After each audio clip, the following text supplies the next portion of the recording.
처음 여러분들과 이 룻기서를 시작하면서 룻기서는 오랫동안 이렇게 닫힌 성경이다라고 말씀을 드렸습니다.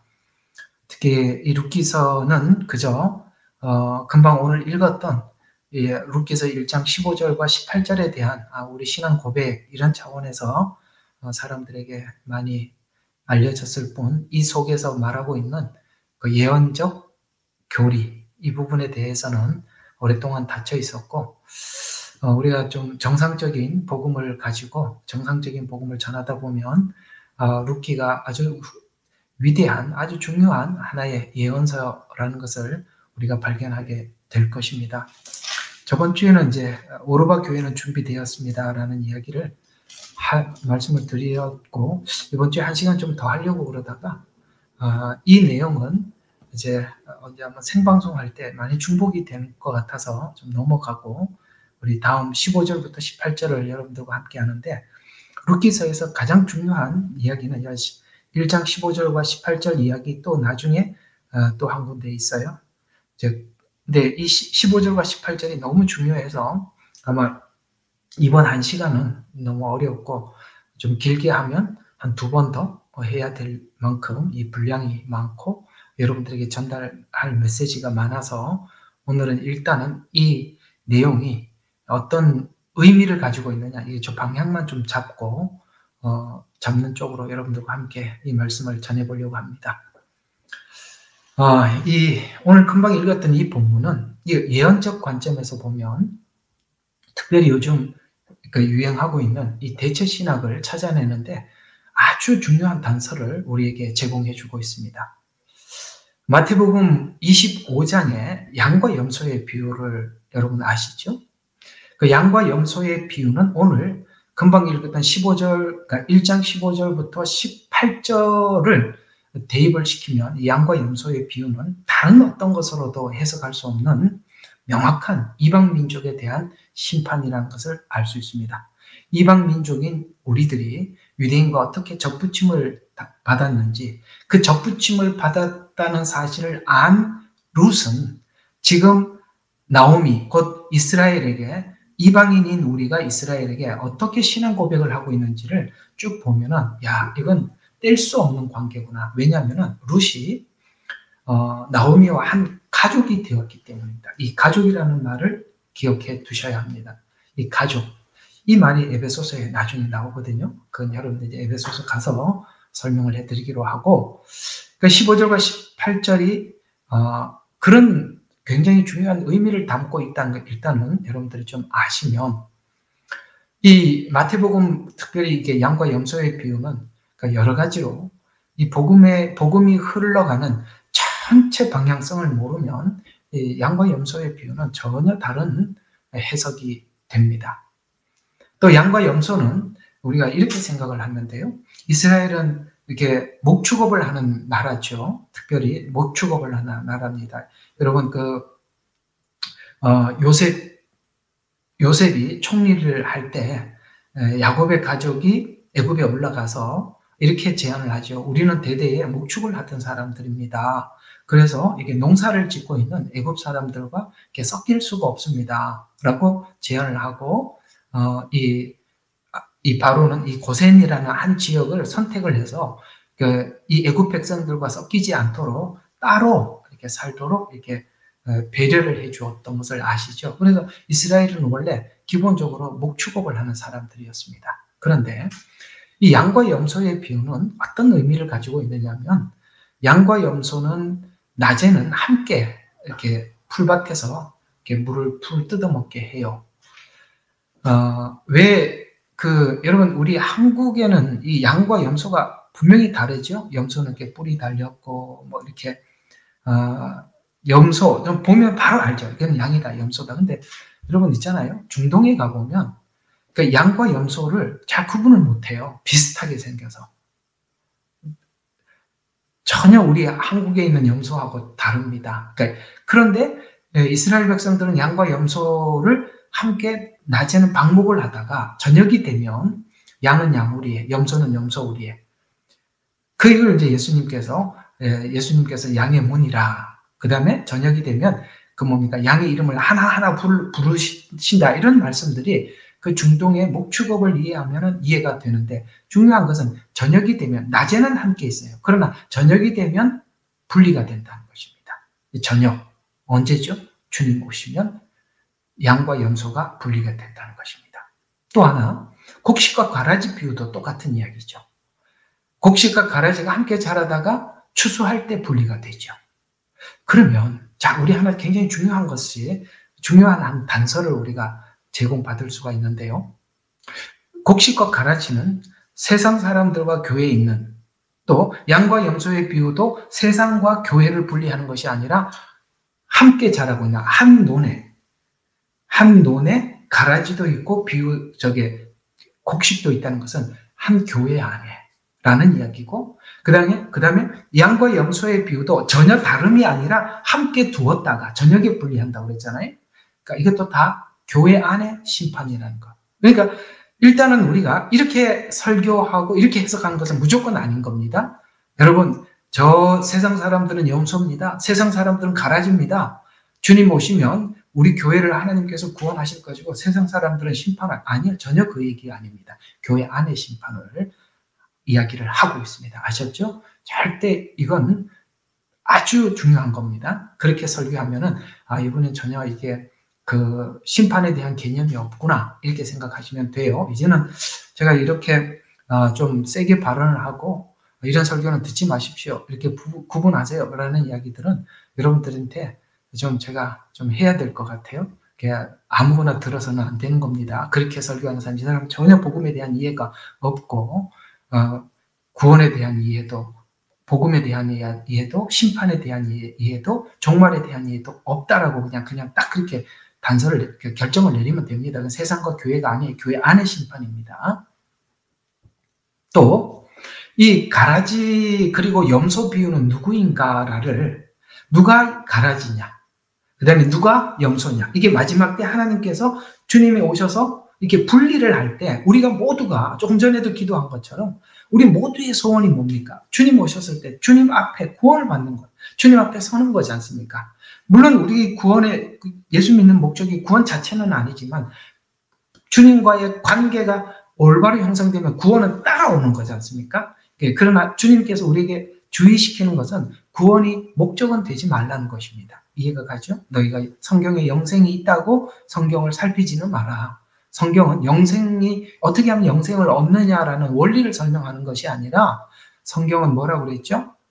나에 관해서 한 것이다 라고 말씀하고 있습니다. 주님과의 관계를 이야기한다고 여러 번 말씀을 드렸었습니다. 자, 그러면 오늘은 이 부분을 좀 여러분들과 꼭 해야 될 게, 참 이게 오늘 이게 그 룻기 1장 15절부터 18절이 참 많이 여러분들에게 좀 설명해야 될 부분들이 분야 나눠서 참 많아요. 근데 여기 보면 이 가라지가 누구냐, 염소가 누구이냐를 마태복음 25장에서 답을 주고 있다는 겁니다. 어디서요? 마태복음 25장. 왜요? 24장이 재림장이죠. 마태복음 24장이 요한계시록 전체를 압축해 놓은, 예수님이 요한계시록을 마치 설명하는 것 같이 24장은 그걸 설명을 하고 있고, 재림하고 뭘 합니까? 마지막 하나님께서 심판해서 나누시죠. 그래서 25장은 누가 나누어지느냐라는 것에서 누가 가라지냐에서 기름을 준비하지 않은 5 처녀, 그 다음에 1 달란트 받은 사람, 그 다음에 염소, 이렇게 나누어지는 것입니다. 이쪽으로 그는 왼편으로 갈 자들이고, 나머지 알고, 그 다음에 그러니까 기름이 준비된 자, 그 다음에 2 달란트, 5 달란트 받은 자, 그 다음에 양, 이쪽은 오른쪽, 이렇게 나누는 거죠. 그러니까 24장이 재림이라면 25장에서는 누가 왼쪽이냐, 누가 오른쪽이냐, 이걸 설명을 하는 것이라는 것이죠. 우리 오늘 표현대로 하면 누가 가라지냐, 누가 알곡이냐, 누가 양이냐, 염소냐, 이런 이야기가 되는 것입니다. 그래서 오늘 이 내용을 이렇게 연결을 해서 이 마태복음 25장에 나와 있는 이 3가지 비유가 어떤 뜻을 가지고 있는지, 제가 이 부분에 대해서는 한 몇 번 설교를 했지만 이거는 계속 들어도 너무 중요한 거예요. 왜냐하면 만약에 여러분들이 재림을 기다리고 주님의 오심을 간절히 사모하고 계신다면 25장에서 말씀하고 있는 이 말씀을 우리가 이해를 못하면 이건 매우 심각한 겁니다. 그런 차원에서 오늘 25장을 오늘 여기 보니까 룻이 어떻게 고백을 했습니까? 어머니가 유숙하는 곳에, 어머니가 가시는 곳에, 그 다음에 어머니, 백성이 내 백성이 되고 어머니의 하나님이 내 하나님이 되리라. 여러분, 이 16장의 고백이 이방인이 하나님 앞에 고백하는 고백이거든요. 그러니까 이렇게 따라가는 자들, 이 사람들이 정말 알곡이고 이들이 기름이 준비된 자들이요, 이들이 바로 2달란트, 5달란트 받은 사람이고, 이런 사람들, 이 사람들이 양이에요. 그러니까 오른편에 설 자들입니다. 그래서 이 세 비유와 연결을 해서 여러분과 함께 나누어 보려고 합니다. 또 이 마태복음 25장은 아까 이제 25장은 성경 전체에 대한 이해를 해야만이 해석하는 참 이 특이한 장입니다. 그래서 이 세 비유가 성경 전체에 대한 거라면 십자가, 그러니까 성육신으로부터 시작해서 재림까지 복음이 설명하고 있는 전체의 내용을 다 그 중에 복음과 율법도 이해를 해야 되고 복음 전체를 해야만이 이 25장은 분명하게 25장이 뜻하는 대로 해석할 수 있다는 것입니다. 그럴 만큼 25장은 너무너무 이 성경에 대한 이해가 아주 풍성해야만이 풀리는 성경이기도 합니다. 자, 만약에 우리가 다른 관점에서 이해를 한다면, 다른 관점에서 설교를 하고 해석을 한다면 분명히 25장을 설명을 할 때 24장과 분리해서 설명을 하면 25장을 잘못 해석합니다. 그걸 그 24장에 있는 재림과 연결을 못 시키고 그냥 25장에 있는 내용 자체만을 가지고 여기 세 가지 비유를 또 따로따로 나누어서 설명을 하면 전혀 아닌 겁니다. 그래서 24장과 25장은 원래 같은 한 권이에요. 한 장이에요. 그런데 이게 이제 그 성경을 권을 나누면서 24장과 25장을 나눠 놓은 거예요. 원래는 같이 묶여 있는 겁니다. 그러니까 어떻게 되는 겁니까? 24장과 25장을 연결해서 설명을 해야 하고 이 세 비유가 반드시 연결이 되어 있어요. 끊어진 게 아니란 말이에요. 열처녀 비유와 달란트 비유와 양과 염소의 비유가 끊어져 있는 게 아니고 연결이 되어 있다는 거예요. 24장과도 연결이 되어 있고 25장 안에서도 이 세 비유는 서로 연결이 되어 있다는 거예요. 이렇게 성경을 해석해야 1차적으로 맞는 거고, 그 다음에 이 성경 전체의 의미를 알아야 되는 것입니다. 자, 그러면 시간이 많이 갔네요. 자, 열처녀 비유가 의미하는 것이 뭐냐? 이 두 사람이 나오죠. 현명한 처녀, 그 다음에 어리석은 처녀. 둘 다 재림을 기다린다라는 관점에서는 똑같습니다. 그러나 둘을 분리해놓고 성경을 설명하기 시작하죠. 어리석은, 그 다음에 현명한. 그리고 또 이 둘이 같은 게 있어요. 뭐가 있죠? 등은 같이 있었습니다. 그런데 딱 한 가지가 다른 게 있었습니다. 그건 바로 기름이 있는가 없는가에 대해서 서로 달랐습니다. 여러분, 마태복음은 아시다시피 유대인에게 보낸 서신이에요. 그렇다면 이 대상은 유대인을 겨냥했다라는 차원에서 보면 벌써 왜 마태복음에 이 이야기를 이렇게 자세히 기록했는가에 대해서 우리가 알 수 있습니다. 누가복음은 이 내용을 이렇게 자세히 설명하지 않아요. 마태복음 24장처럼 재림을 정확하게 설명하지도 않아요. 그렇게 조금 이렇게 넘어가는 것 같아요. 그러나 마태복음은 아주 이 24장과 25장을 세밀하게 나눕니다. 그러면 등을 가졌다라는 것은 유대인과 이방인이 같은 말씀을 가지고 있다는 거예요. 성경을. 그런데 아시다시피 유대인들은 구약은 가지고 있는데 뭐가 없죠? 신약이 없어요. 그런데 이방인들은 신약과 구약이 함께 있지만 어떤 사람들은 신약만 이해를 하려고 그래요. 아셨어요? 그러니까 등은 가지고 있어요. 유대인들도 등이 있어요. 구약이라는 등이 있습니다. 근데 이방인들은 신약과 구약이라는 등이 있기는 하지만 이것이 구약과 이스라엘과 어떤 연관성이 있는가라는 것에 대해서 이해가 없으면 큰 접붙임, 아까 여기 금방 읽었던 1장에 있는 이야기는 이스라엘과 이방인이 어떻게 접붙임을 받았는지 한 여인, 룻이라는 한 이방 여인을 통해서 이스라엘과 어떻게 연결이 됐는지 설명을 한 내용이라고 했지 않습니까? 그래서 유대인들은 등이 있어요. 그건 뭐냐? 말씀이 있고 언약이 있고 성전이 있고 율법이 있어요. 그러나 뭐가 없죠? 기름이 없어요. 기름은 성경 어디를 봐도 이것은 성령을 의미하는 것입니다. 그러면 성령이 그들이 구약이라는 성경은 있지만 예수님의 십자가 복음에 대해서 문외하니까 예수님께서 죄를 용서하시고 그 다음에 예수님을 믿는 모든 자들에게 하나님께서 성령을 보내주시죠. 그들에게는 하나님의 영이 성령이 없는 거예요. 말씀은 있어요. 말씀은 알아요. 언약도 있어요. 그러나 예수님을 믿지를 않아요. 그러니까 성령이 없어요. 그러니까 이렇게 분리해놓고 접근에 들어가면 말씀이라는 것은 다 가지고 있지만은 그들이 말씀이 의미하고 있는 예수님을 모르니까 지금 그들에게 하나님의 영이 그들 안에 없구나. 이렇게 금방 이해가 가시죠?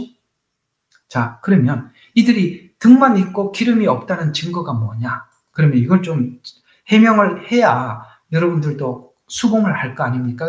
그래서 이걸 이 본문 안에 있는 내용 그대로 이 안에 있는 것으로 보면은 여러분 자, 쭉 보면은 이런 이야기가 쭉 나오죠. 자, 25장 5절 보면 신랑이 늦어져요. 모두 졸려서 잠이 들었어요. 밤중에 소리가 나서 신랑이 오시니 나가서 맞아라. 이렇게 얘기했습니다. 그때 처녀들이 모두 일어납니다. 그래서 각기 자기 등을 조절하는데 어리석은 자들에게 처녀들이 현명한 자들에게 말하기를 야, 우리의 등불이 꺼졌다.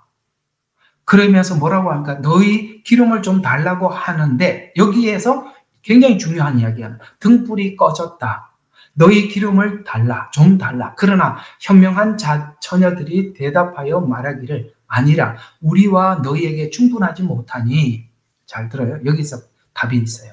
장사꾼들에게 가서 너희 쓸 것을 사라. 장사꾼들에게 가서 너희 쓸 것을 사려면 어떻게 해야 되죠? 지불을 해야 될 거 아닙니까? 뭔가를 지불을 하고 기름을 사와라 라고 했을 때 이들은 어떻게 합니까? 기름을 사러 가더라는 거예요. 이게 무슨 뜻일까요?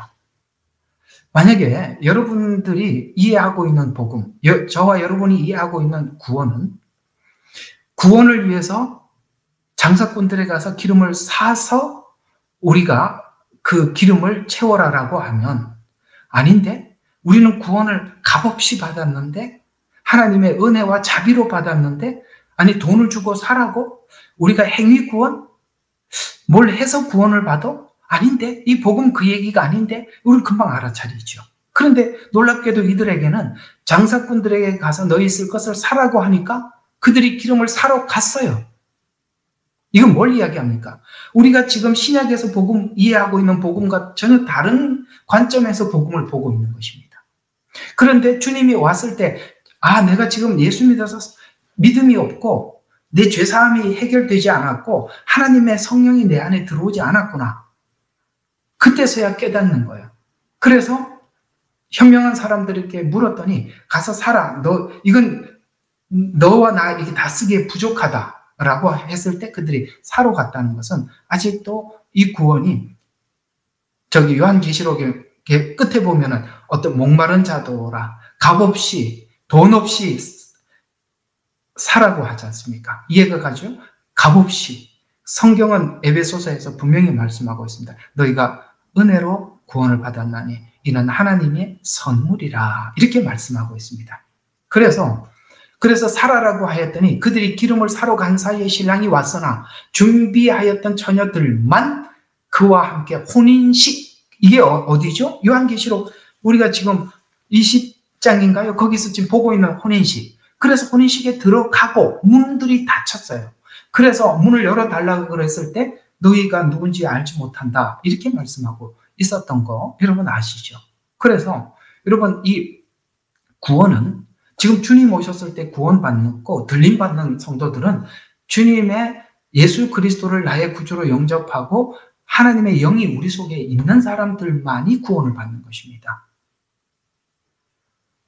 자, 7년 환란 중에 이스라엘 백성들이 구원을 받는다. 그 얘기는 여기 지금 25장에 그걸 설명하는 게 아니라 예수를 믿어서 하나님의 영을 받았느냐 안 받았느냐라는 질문을 하고 있는 것입니다.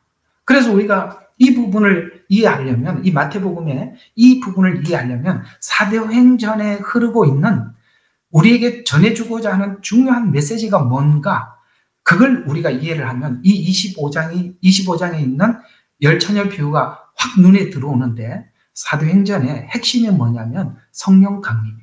여러분, 사도행전은 뭘로부터 시작합니까? 하늘에서 급하고 강한 바람이, 하나님의 영이 임해서 사람들이 불의 입에 혀같이 갈라져서 그들이 방언을 하게 되고, 그 시작한 이 하나님의 영.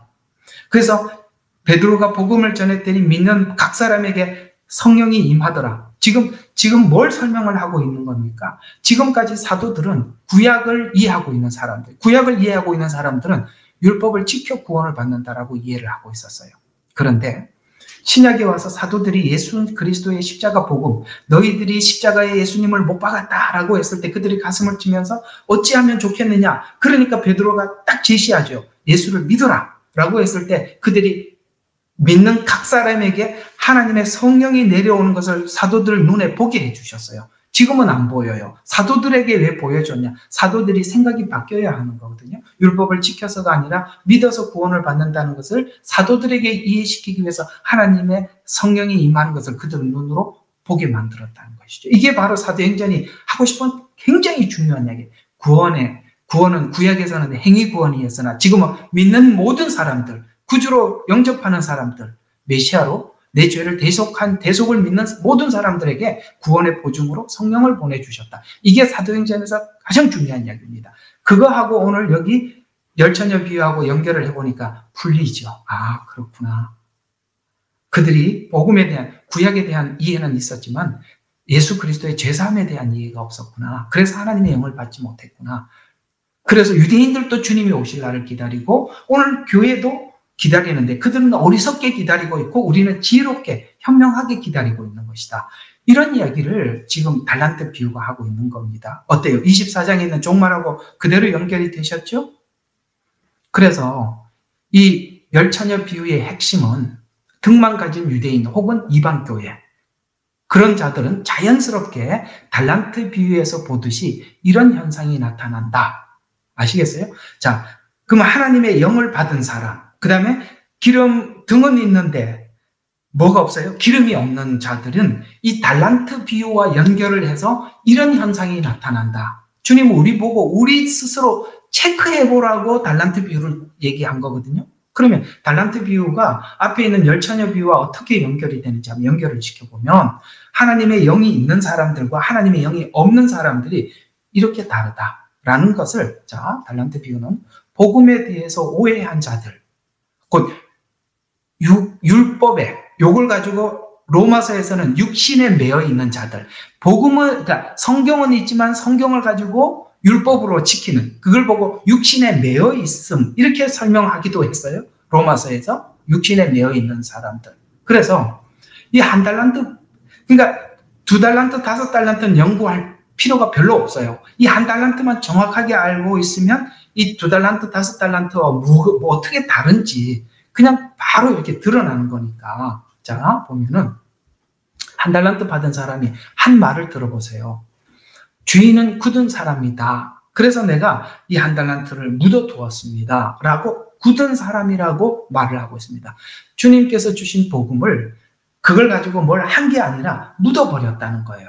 그러면 이 2달란트 받은 사람하고 한 달란트 받은 사람은 어떤 차이가 있느냐면, 자, 로마서 8장 1절에서 4절이 그걸 이렇게 이야기를 하고 있습니다. 로마서 어디요? 8장 1절과 4절. 여기 보면은 한 달란트 받은 사람과 2달란트 받은 사람, 5달란트 받은 사람, 이 차이는 뭐냐?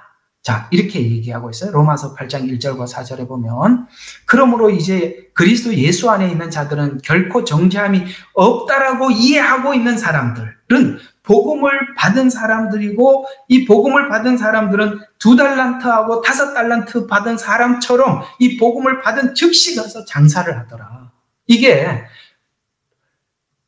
다르더라고요. 그러면 한 달란트 받은 사람들은, 한 달란트 받은 사람은 2달란트와 5달란트 받은 사람하고 어떤 생각의 차이가 있느냐. 이 한 달란트 받은 사람은 묻어도 아무것도 할 수 없어요. 하나님께서 그들에게 말씀을 주었는데 이 말씀을 가지고 무엇도 할 수 없어요. 왜? 예수 그리스도 밖에 있다 보니까 이걸 잘못하면 정죄받는다고 생각을 하는 거예요. 그래서 주님은 굳은 사람이라 잘못하면 혼내고 잘한 거는 칭찬하고 이러니까 나는 잘못 안 하려고 묻어두었습니다. 이런 이야기거든요. 율법은 무엇도 할 수 없어요. 왜냐하면 이게 모두가 정죄로 보이니까. 아시겠습니까? 그런데 로마서 8장 1절 가서 그러므로 이제 예수 그리스도 안에서는 결코 정죄함이 없나니 한 달란트 받은 사람은 이 복음이 주는 자유를 모르니까 장사를 할 수가 없는 거죠. 자, 그러면서 그들은 육신을 따라 행하지 아니하고 성령을 따라 행하느니라. 아시겠습니까? 육신, 아까 율법을 육신으로 이꼴시켜서 설명할 때가 있다 그랬죠? 그들은 율법을 따라 행하였다. 육신을 따라 사람의 이해 방법대로 조건의 법칙. 우리는 은혜의 법칙이고 그들은 율법은 조건의 법칙이니까. 그래서 육신을 따라 행하지 아니하고 성령을 따라 행하느니라. 이는 그리스도 예수 안에 있는 자, 우리가 이해하고 있는 복음은 이거예요. 생명의 성령의 법이, 성령님이, 우리가 죄사하는 성령의 법이 죄와 사망에서 나를 해방하였기 때문이라. 죄와 사망은 정죄를 해서 뭡니까? 죄를 지적하고 사망도 율법 때문에 온 거 아닙니까? 우리는 거기서부터 우리를 꺼냈다. 그러니 실수하더라도 잘못하더라도 내가 마음껏 하나님 앞에 내가 뭐든지 해볼 수 있는 거예요. 우리는 죄를 꺼내놓기도 하고 실수를 하기도 하고 그러나 그것이 율법은 그저 정죄감으로 오지만은 내가 다음에는 이걸 이렇게 하면 안 되는구나. 이거는 이렇게 해야 하나님 앞에 온전히 되는구나. 이런 건 우리는 하나의 교훈으로 보는 것이 그 자체가 우리를 정죄를 해서 우리를 무너뜨리지 못하죠. 왜요? 생명의 성령의 법이 죄와 사망의 법에서 나를 해방했다는 걸 알기 때문에 우리가 자유를 얻는 거거든요. 그러면서 자, 여기서 이 한 달란트 받은 사람과 그 다음에 2달란트, 5달란트 받은 사람들의 생각의 차이를 여기서 이렇게 잘 설명을 하고 있어요. 율법이 육신을 통하여는 연약하여 할 수 없는 것이므로. 이건 무슨 말입니까? 율법이 요구하는 그 자리에까지는 절대 우리가 율법으로는, 육신으로는, 자기 의지로는 할 수가 없다. 할 수 없는 것이므로 하나님께서 죄 때문에 자기 아들을 죄 있는 육신의 모양으로 우리한테 보내서 그 육신의 죄를 선고해서 우리로 하여금 이제는 예수님께서 정죄를 다 받으셔서 우리는 더 이상 정죄 받을 게 없으니까 그 육신의 죄를 선고하였으니 왜 그렇게 했냐면 이는 율법의 의가 우리 안에서 이루어져 밖에서 이루는 게 아니라 우리 안에서 이루어지게 하려 함이라. 우리는 육신을 따라 행하지 않고 성령을 따라 행하는 자들이기 때문에 2달란트와 5달란트 받은 사람은 마음껏 장사를 한 거예요. 실패를 해도 다음번에는 이렇게 장사하면 안 되겠네. 내가 이렇게 하나님을 따라가서는 안 되겠네. 하나님 앞에 내가 이렇게 살아야 되겠네. 그건 하나의 교훈용이 되는 거지 정죄로 우리를 무너뜨리는 게 아니라는 거예요. 이해가 가시죠? 바로 이 부분에서 1달란트와 2달란트 복음을 어떻게 받아들이고 이해했느냐는 서로 전혀 다른 결과로 나타나더라. 아시겠습니까? 굳은 사람이라. 율법 안에서 하나님을 보면은 아무것도 할 수가 없죠.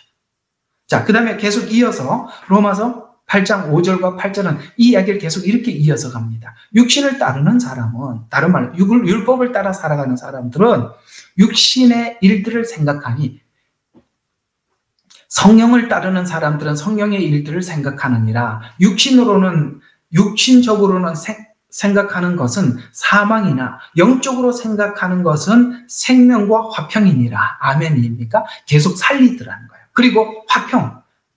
사람들과 하나님과 우리 사이를 계속 화평. 왜? 우리는 거기서부터 정죄로부터 벗어났어요. 우리의 실패는 하나의 좋은 교훈이 되고 그 다음에 이렇게 하면 안 되는구나라는 것을 배우는 것에 불과하지 율법은 잘못하면 정죄고 잘못하면 심판이니까 무엇도 할 수 없죠. 그래서 이렇게 계속 이야기를 하고 있습니다. 육신적인 생각은 하나님과 원수가 되나니. 아시겠습니까? 율법을 가지고 하나님을 따라가려고 하면 분명히 원수라고 이야기하고 있습니다. 1달란트 받은 사람은 원수예요. 그것은 하나님의 법에 복종하지 않을 뿐만 아니라 할 수도 없다.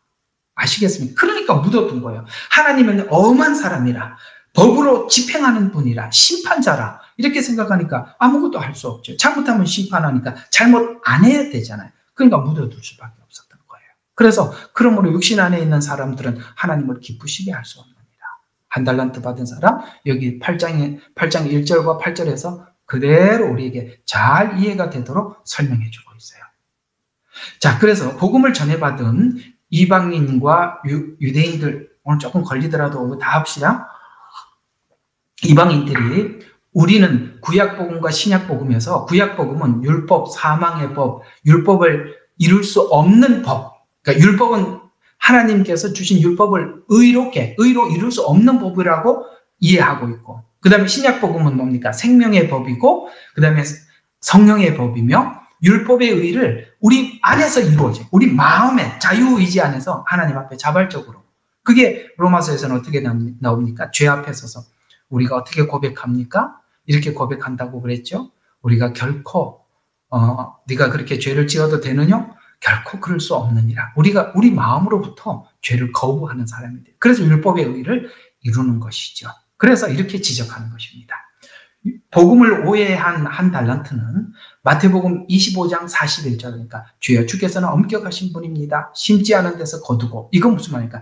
복음이 내가 심지 않은 것을 거두는 선물, 은혜, 자비인데 그걸 모르죠. 그래서 뿌리지 않는 데서 모으는 것을 내가 알았나이다. 어때요? 주인에 대해서 지금 주인이 예수님께서, 하나님께서 우리에게 해주신 복음에 대한 이해가 있나요? 전혀 없잖아요. 그래서 29절에서 마태복음 25장 29절에 보니까 이 달란트 비유에서 이렇게 이야기를 합니다. 이 한 달란트 받은 사람들 걸 뺏어가지고 10달란트 받은 자에게 빼앗아 주면서 누구든지 가진 사람은 더 받게 되고 풍성하게 될 것이요. 그 다음에 가진 것이 없는 사람은 그 가진 것마저도 빼앗기리라. 그들이 가지고 있는 그것은 아무 의미가 없게 되는 것입니다. 그래서 우리 달란트 비유를 통해서 우리가 정리하는 것은, 달란트 비유의 핵심은 재능 기부가 아니에요. 우리가 약간 말씀드렸잖아요. 마태복음 24장과 25장을 연결시키지 못하면 25장은 다 잘못 설명하는 거라고. 그렇죠? 또 하나는 우리가 이 달란트 비유를 자꾸 여기 재능에 따라 이렇게 표현하니까 재능이 주제가 돼버렸는데, 여기는 핵심은 이 받은 복음을 장사하느냐 안 하느냐, 장사라는 말이 훨씬 더 많이 나오고 이게 중심이에요. 그래서 이 달란트 비유의 핵심은 재능 기부가 아니라 복음에 대해서 이해하지 못하는 자가 취하는 행동들, 그게 지금 한 달란트 받은 사람, 유대인들은 율법주의자니까 하나님 앞에 아무것도 할 수가 없잖아요. 혹시나 율법에서 어긋나나 어긋나지 않나, 이거 외에는 아무 판단을 세울 수가 없는 거잖아요. 그 다음에 복음을 이해하지 못하는 자와 이해하는 자의 취하는 행동에 대해서 비교한 것입니다. 그래서 2달란트, 5달란트 받은 사람들은 이제는 정죄함이 없으니까 즉시 가서 장사를 해요.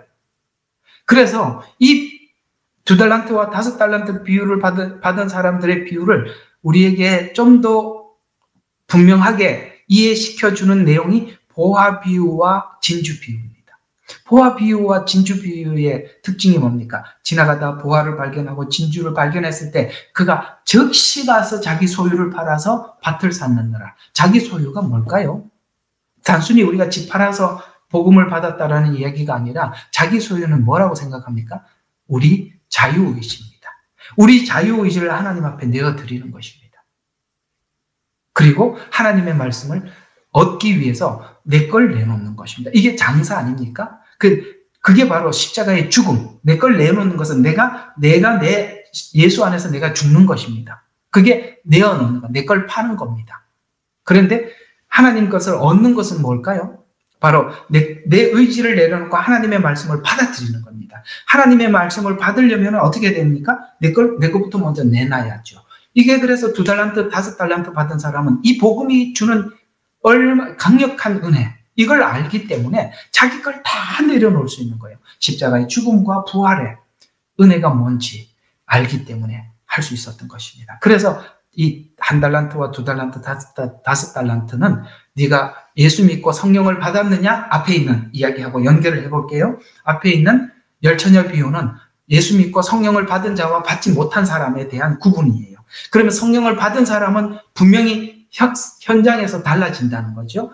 그래서 성령을 받지 못하고 율법 안에서 구원을 이해하는 사람들은 한 달란트처럼 아무것도 할 수 없다. 그러나 뭡니까? 성령, 하나님 앞에 하나님의 영을 받은 사람, 아까 그리스도 예수 안에는 정죄함이 없나니라는 것을 알기 때문에 우리는 마음껏 내 실수에도 불구하고 하나님 앞에 우리가 모든 것을 이렇게 내려놓을 수도 있고, 그 다음에 하나님의 말씀을 받을 수도 있고, 이게 장사라 이렇게 표현합니다. 이제 구분이 되시죠? 오늘 굵은 이렇게 맥락만 좀 짚어드려 보겠습니다. 이 맥락 안에서 보셔야 돼요.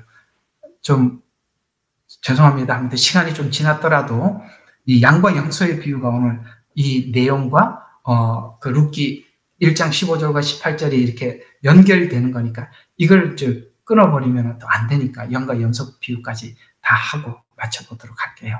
자, 그러면 오늘 이 룻기와 마태복음 25장은 이 접붙임을 받은 이 이방인에 대한 이야기입니다. 오늘 여기 쭉 보면은 앞으로 이제 룻의 신앙 고백에 대해서 우리가 다음번에 또 설교를 한번 할 텐데, 룻이 신앙 고백하는 것을 잘 들어봐요.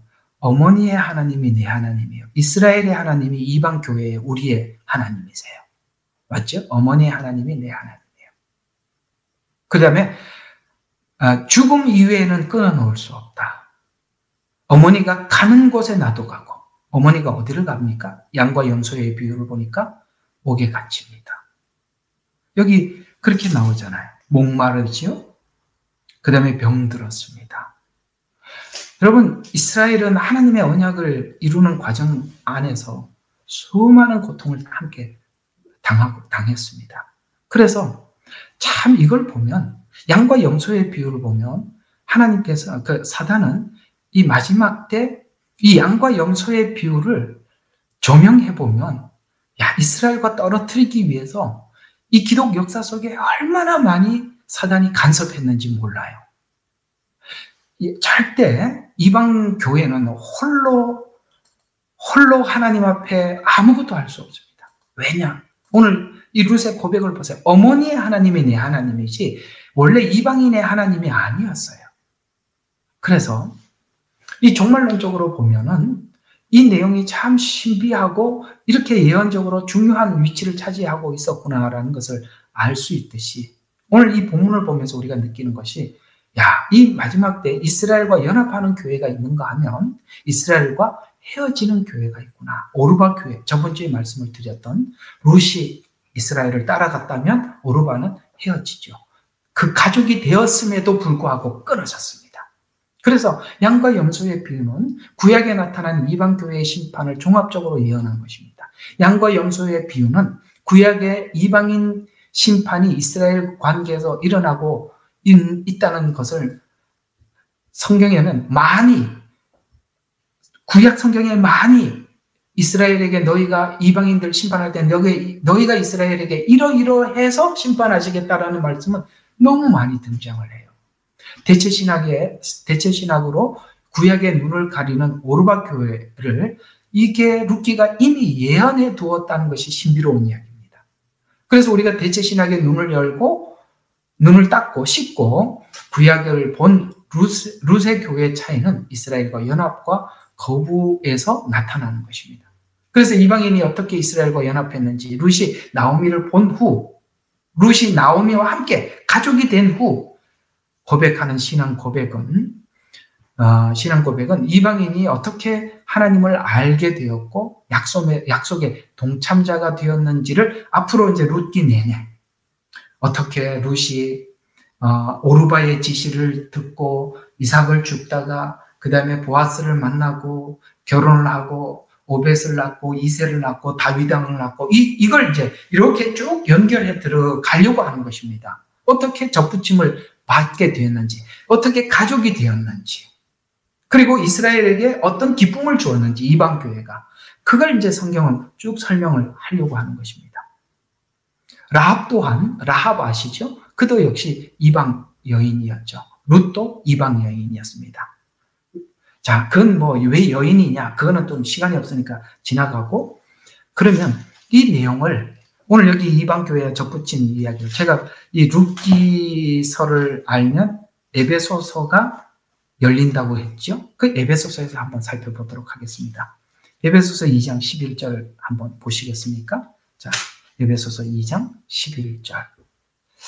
11절에서 13절 한번 쭉 보도록 하겠습니다. 그러므로 너희는, 자, 이방인입니다. 손으로 육체를 행한 할례자라 불린 자들에 의해서, 지금 유대인들에 의해서 과거에는 육체로 무할례자라고 불렀다. 언약 밖에 있었다. 이렇게 무할례라는 표현을 할 때는 언약 밖에 있었다. 그다음에 이방인들이라고 기억하라. 그때 너희는 그리스도로부터, 그래서 이 유대인과 연결이 안 되었기 때문에 그리스도로부터 분리되어 있었고, 이해가 가십니까? 요 11절과 12절은 그 이야기예요. 이스라엘과 언약 밖에 있었기 때문에 그리스도와 분리되어 있었고, 이스라엘 나라에 속하지 않은 타국인이요. 타국인이라는 건 뭡니까? 하나님의 통치 밖에 있다 이 말입니다. 국가는 그 법 통치 안에 있는 거잖아요. 타국인이요. 약속의 그러는 생소한 이스라엘의 약속, 하나님 이스라엘과 약속했는 그거하고 아무 상관없는 생소한 사람이었고, 그래서 너희가 그냥 소망도 없고 세상에 하나님도 없었다. 그리고 그러나 한때 멀리 있던 너희가 이제 그리스도 예수 안에서 그리스도의 피로 가까워졌는데, 누구하고 가까워졌느냐? 유대인하고 가까워졌다니까. 이게 대체 신학으로 보면 하나님과 가까워졌다고 이렇게 이야기하거든요. 그 말이 아니라고요. 유대인과 가까워졌다니까. 왜? 유대인의 언약에 우리가 들어가려면 유대인과 하나가 돼야 되잖아요. 근데 여기 이제 12절을 보니까 그리스도 안에서 피로 가까워졌다라고 하는 것을 유대인을 빼버리고 하나님과 직접 하는 것은 요건 대체 신학이고, 유대인과 가까워졌습니다라고 설명하는 사람은 대체 신학이 허구라는 걸 아는 사람들입니다. 요게 또 달라지는 거예요. 그 다음에 14절부터 계속 봐요. 그는 우리의 화평이시니 둘로 하나로 만드셨고 우리 사이에 가로막힌 중간에 벽을 허무는데, 이게 뭐라고 그랬죠? 이스라엘 안에 보면은 이방인의 뜰이 있다고 그랬어요. 이방인들은 이제 그 뜰 너머로 올 수가 없었어요. 그런데 그 뜰 안으로 들어올 수 있었다. 여기서 말하는 가로막힌 중간의 벽은 바로 이방인의 뜰과 그 다음에 유대인들이 이렇게 구분하는 그 뜰을 이야기하는 겁니다. 그래서 벽을 허물어 털으셨으며 원수된 것. 왜 유대인과 이방인은 하나가 되지 못했을까요? 율법 때문에. 그들은 율법을 지키고 있고 이방인들은 율법을 안 지켰기 때문에 유대인들은 이방인들을 허락하지 않았단 말이에요. 그래서 원수된 것. 유대인들 입장에서 봤을 때 계명, 법령 안에 속한 계명의 율법까지도 그의 육신 안에서 폐기, 예수님 십자가에 죽으시면서 다 폐기시켰다. 이는 왜 그렇게 했느냐? 이 둘을 자기 안에서 한 세 사람을 창조해서, 완료맨, 아시겠어요? 한 세 사람을 창조해서 그가 십자가를 통해서 둘을 한 몸으로 만들어 하나님과 화해함이며, 그 십자가로 원수된 것을 죽이려 합니다. 또 멀리 오셔서 멀리 떨어져 있던 너희와 가까이 있던, 하나님과 가까이 있던 그들의 화평을 전파하였느니라. 이는 그를 통하여 우리 둘이 한 성령으로, 그게 사도행전이라고 그랬죠. 한 성령으로. 그래서 사도행전에서 복음을 전파하니까 사람들이 믿는 모든 사람들에게 복음이 들어왔고, 그때 초대교회였던 예루살렘 교회에만 그 일이 일어났는데, 고넬료 집안에 복음을 전하면서 고넬료 집안에 성령이 임하는 겁니다. 그 이방인들이, 그때 사도들이 딱 깨우쳤죠. 그렇구나. 이제는 이 구원의 벽이 유대인과 이방인 이렇게 나누어진 것이 아니라 예수 믿는 믿음 안에서 하나가 됐구나. 이걸 지금 사도들이 받아들이게 되었거든요. 그래서 이는 그를 통하여, 그는 예수님 통하여 우리 둘이, 유대인과 이방인입니다, 한 성령으로 성령 받아서 아버지께 나갑니다. 그래서 성경은 그렇게 이야기하는 거예요. 이제는 종이나 자유자나 여자나 남자나 이방인이나 유대인이나 그런 벽이 없어졌다, 이렇게 이야기를 하는 것입니다. 그래서 19절에 이렇게 이야기합니다. 그러므로 이제부터는 너희는 더 이상 나그네도 아니고 타국인도 아니고 오히려 성도들과, 여기 중요한 단어가 나옵니다. 같은 시민이고 하나님의 가족이라. 어떻습니까? 오늘 여기 누가요? 롯이 나오미의 가족이 된 겁니다. 이렇게 이방인들은 유대인들과 이렇게 가족이 된 거예요. 롯이 나오미의 가족이 된 것처럼 말이죠. 그런데 이 나오미의 가족이 된 것을 넘어서서 이 나오미의 가족의 기쁨을 안겨다 주는 그 일을 하게 되죠. 왜? 오벳을 낳았잖아요. 누구하고? 보아스하고. 그래서 이방인이 가지고 있던 이 하나님의 자비의 복음을 다시 유대인들에게 돌려줌으로써 유대인들에게는 이방인들로 인해서 기쁨이 되고 그 하나님의 언약을 쭉 이어가게 되는 계기가 되었다. 그것을 이방인이 했다. 이렇게 성경은 설명을 하고 있는 것입니다. 양과 염소의 비유. 그걸 맞춰보면 어때요? 야, 유대인과 끊어진 쪽으로 복음을 설명을 하고 이해하고 있는 것은 아니네. 유대인들과 이렇게 중요한 연결을 가지고 있네? 이게 마지막 때 대체신학 관점에서 성경을 보느냐?